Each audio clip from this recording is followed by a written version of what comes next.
In this video, I'm going to show you how to schedule Instagram posts, okay? Let's get started without wasting so much time. Open Instagram application. Then, click on your profile picture here at the bottom. Then, click on the three bars at the top. These are the hamburger sign here.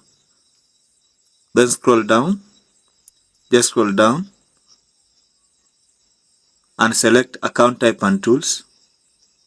Make sure you are using the professional account. Switch to professional account. Okay? Then confirm everything by clicking continue. Click continue. Then click on the X button there. Click on the hamburger sign once again. Then scroll down. Click on schedule content. Then click schedule a post.